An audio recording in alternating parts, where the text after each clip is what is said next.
안녕하세요. 긍정심리와 배움으로 성장하고 있는 최영숙입니다. 저는 오늘 많은 사람들이 병으로 고통하고 있기 때문에 어떻게 하면 우리가 건강하게 살 수 있을 것인가, 저 또한 많이 아팠고 또 제 주변에 있는 분들도 많이 아팠기 때문에 그 점에 대해서 많이 생각하게 되었고 또 공부를 많이 했습니다. 그래서 오늘날 지난번에는 치매에 관한 유튜브를 좀 찍었는데요.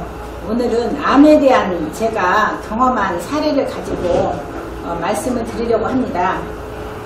암이 무엇인지 저는 암을 실제 봤습니다.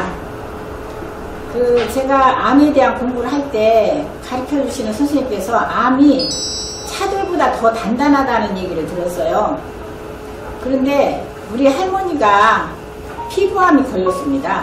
피부암이 걸려가지고 왼쪽에 조개 껍데기 같이 이렇게 생겨가지고 그거를 떼어냈는데 그 다음에는 소라 껍질 같이 오른쪽에 이렇게 자라나는 거예요.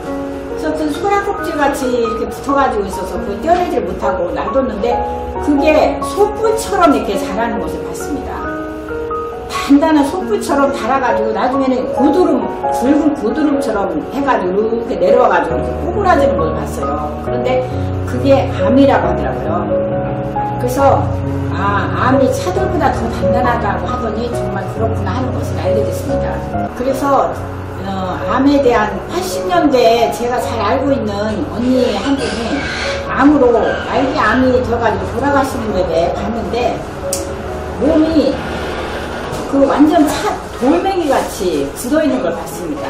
굳어있는 상태에다가 옛날에 다우다라는 게 있는 그 천을 갖다가 씌워놓은 것 같은 그런 모습이었고요.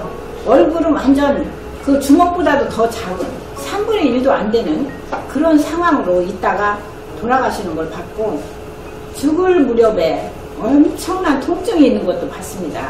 그래서 제가 알고 있던 그 언니와 또 다른 분 한 분도 그렇게 돌아가시는 것을 봤어요. 그래서 암이 정말 그렇게 차돌과 같은 그런 단단한 것이라는 것을 제가 실제 봤고 경험을 했습니다. 제 남편도 이렇게 암으로 90년대에 사망을 했어요. 근데 제 남편이 기관지 암이었는데 병원에 갔더니 처음에 2월 달에 소호흡이 곤란이 있어서 병원에 갔는데 발견을 못하는 거예요. 큰 고려대병원에 있어서 그걸 발견을 못하고 시간이 가다 보니까 10월 달에서 그것을 MRI를 찍고는 암 말기가 됐다는 얘기를 하는 거예요.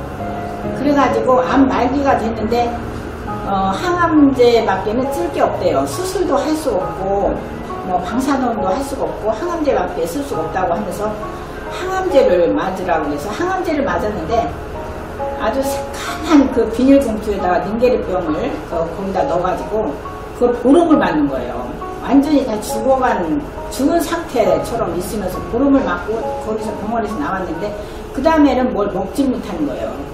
먹으면 그냥 다 토하니까 못 먹고, 그래서 가까운 종합병원에 이렇게 입원을 시켰는데 3일째 됐는데 머리가 완전히 다 단풍 든 것처럼 다 그냥 빠져버리더라고요.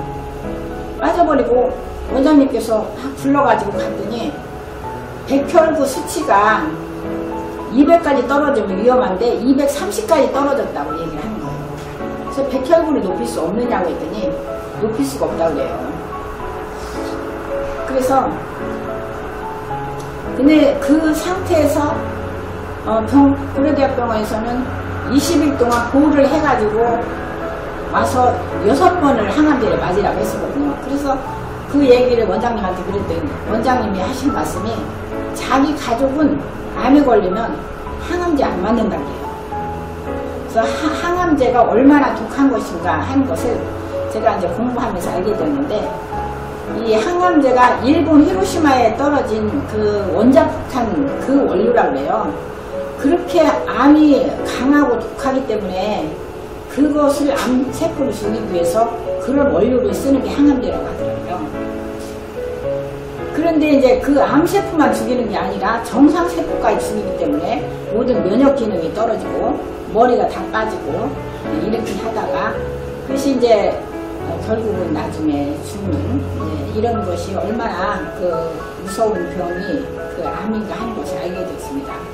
지금 제가 알고 있는 분들도 이렇게 흔한 병들이 지금 많잖아요. 유방암이니 자궁암이니 이런 것들이 많은데 그런 데를 이제 수술을 하고 그러는데 거기를 이제 도려내는데 그 암균이 사람들마다 다 이렇게 보균장이 있다고 그래요. 그게 이제 피를 타고 돌아다니다가 어딘가 또 가서 자리를 잡고 그것이 자라게 되는데 그 자라는 속도가 그 복수로 아주 그 자란다고 그래요. 그 한 개가 두 개가 되고 두 개가 네 개가 되고 네 개가 여덟 개가 되고 이렇게 커지기 때문에 결국 그 딱딱한 돌멩이 같은 암덩어리가 내 몸속에 있기 때문에 결국은 암으로 사망하는 것을 볼 수가 있습니다.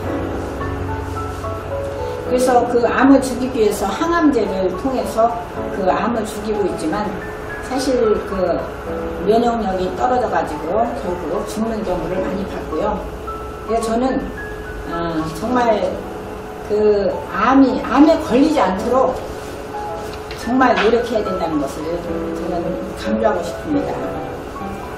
지금은 약이 좋아서 그렇게 심하게 이렇게 머리가 물론 빠지긴 하는데 그렇게 안 빠지는 것도 있다고는 해요. 그래도 면역력을 이렇게 떨어뜨리고 그 독한 암이기 때문에 이 암은 산소를 싫어한다고 해요. 산소를 싫어해가지고 그 몸이 산성 체질이 되었을 때 암이 자란다고 합니다. 근데 우리 몸이 스트레스를 받게 되면 체질이 산성 체질이 되기 때문에 그래서 암이 생기게 되고 암이 자란다고 하기 때문에 우리는 스트레스 받지 않도록 하고 우리는 알칼리 몸을 유지하기 위해서 우리는 좋은 물과 좋은 식품 이런 것들이 우리가 골고루 잘 먹고 건강하게 삶으로 그 암을 우리가 예방할 수 있다는 것을 볼 수가 있습니다. 그래서 이 암에 대해서 제가 이제 하고 싶은 얘기가 많이 있긴 한데요. 또 길게 말씀드리기가 좀 그렇기 때문에 오늘은 이렇게 짧게 말씀드리고 우리가 스트레스 받지 않고 좋은 물, 좋은 공기 이런 걸 통해서 또 좋은 식품 이런 걸 통해서 우리는 암도 예방할 수 있고 건강한 삶을 살 수 있기 때문에 항상 우리는 기쁘고 감사하는 삶을 삶으로 건강하게 살 수 있다는 얘기를 오늘 이렇게 드렸습니다. 오늘 이렇게 잘 들어주셔서 감사합니다. 좋아요, 구독을 눌러주시면 제가 좋은 영상 찍어서 올려드리도록 하겠습니다. 감사합니다.